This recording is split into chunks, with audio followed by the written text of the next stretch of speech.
Hi, this is Walter Allen, and this is my presentation for EDU 746, Week 6, Professional Development Presentation on Improving Literacy School-Wide. Some background information.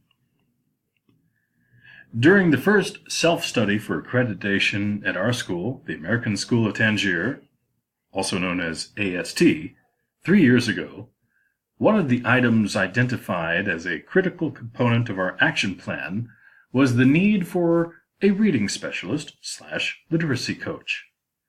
Nearly all of our students are English language learners, so they require as much literacy support as possible to help them succeed academically.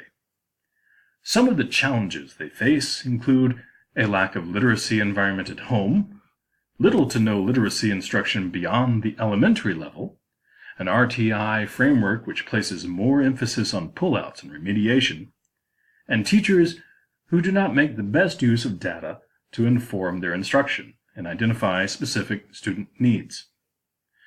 Irvin, Meltzer, and Dukes caution that creating a school-wide literacy action plan is a daunting task.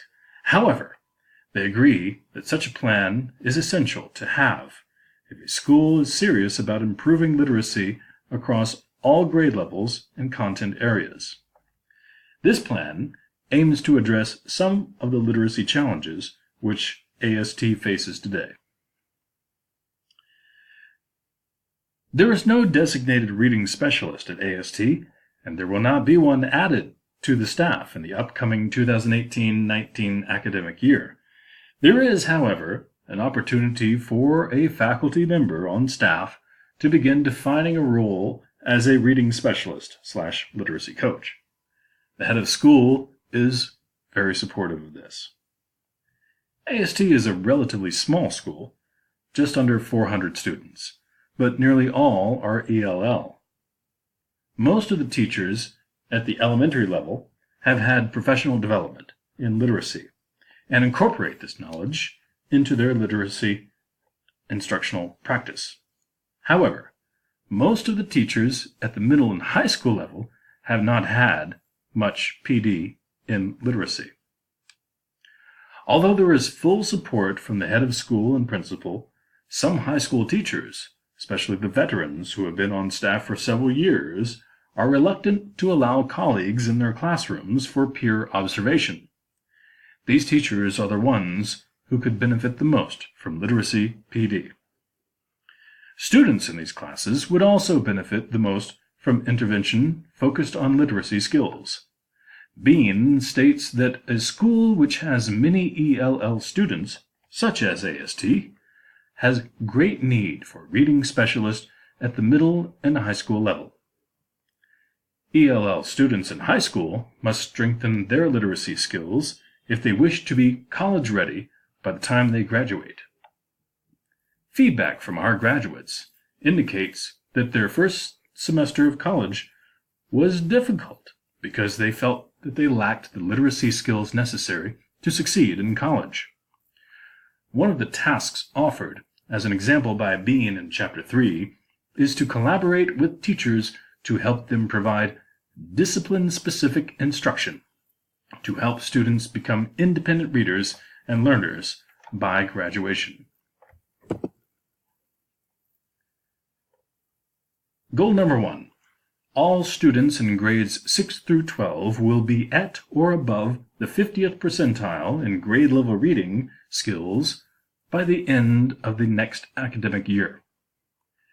The latest NWEA MAP testing data indicates that an average of 20 to 25% of students in each class in grades 6 through 12 are below the 50th percentile in grade level reading skills.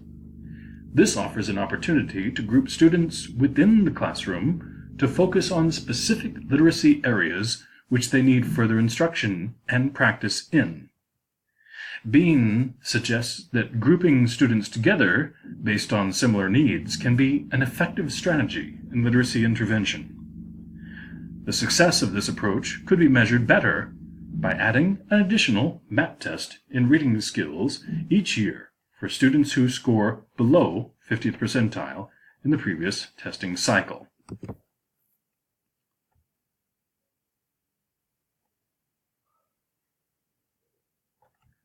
Goal number 2. Parents will be brought in as active stakeholders in their children's literacy habits and become better informed about promoting a literacy environment at home.